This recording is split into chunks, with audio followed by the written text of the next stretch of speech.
know why the medical care at Marian is so wonderful? It's because of the great team that's in place there working. And it begins with all of you. But it also includes well over 1,000 people who come to work every day to make Marian a better place. And all these people have unique gifts.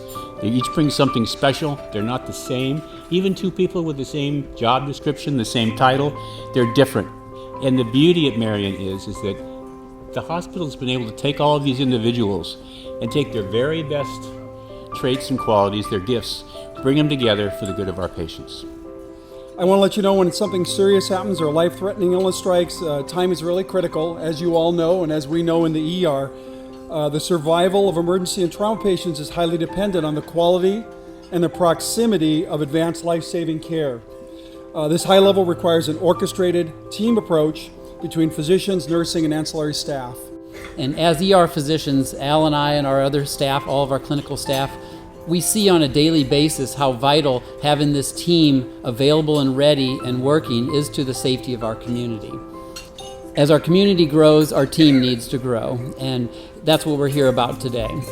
It's my privilege right now to ask Shauna Blackburn to come up to the stage and share her family's experience. My son is 22 years old. He spent his 22nd birthday on life support. Zach had been in a really bad motorcycle accident, and he was at Marian Medical Center, and he was in critical condition, and I had to get there right now, right now.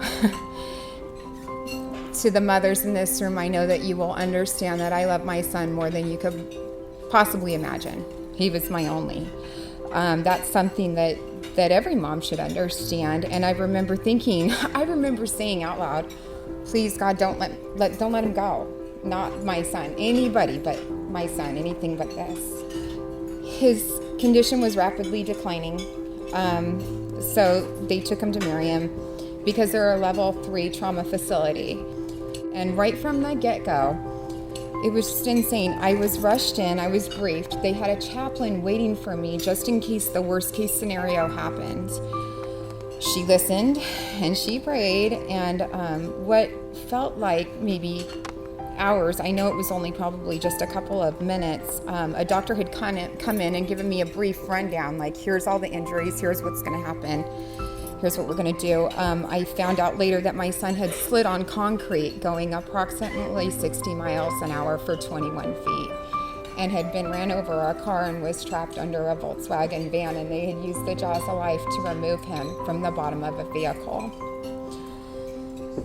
I knew that this could possibly be the last day I saw my son alive. The staff, they were just incredible. They had already began this miracle-making process of putting the broken pieces of my kid's body back together. In hindsight, what stuck with me was they were so confident in the way that they handled the situation. They just responded, and they were spot on. One of the nurses, I want you guys to know this would strike you special if you're, ever in a situation like this, but one of the nurses, her name was Macy. And I don't think I'll ever forget her.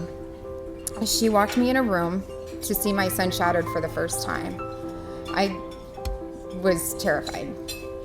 And she was holding my hand while I was walking from the room I was waiting in into the room where I saw this person that I dumped 22 years of my life force into.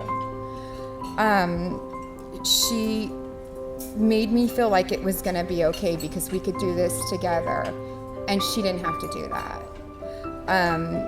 They were all like that. So she sat next to me and she asked me if I had any questions before the doctors came in.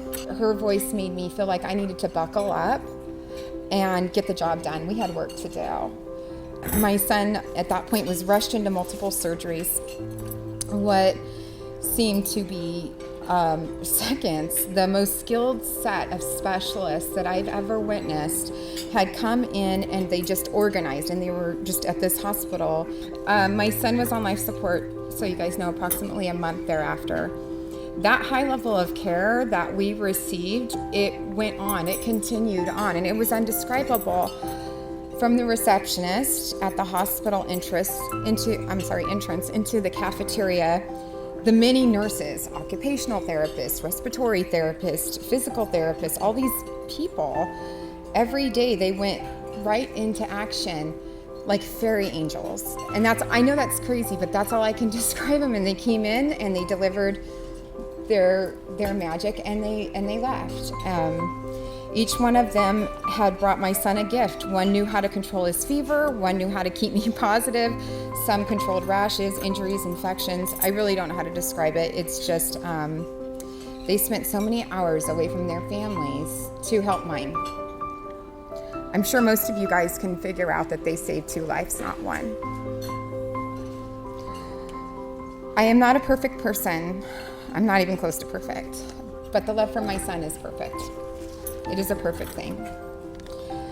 So tonight, I ask you to give to this cause, but not for myself, but for, if any mother ever has to go through what I did, I pray God she has somewhere like Marian to go to. It is so important to have the little details that they took time to provide and initiate. These things are important. And in this area, there is not a level 3 trauma center from here all the way to Santa Barbara.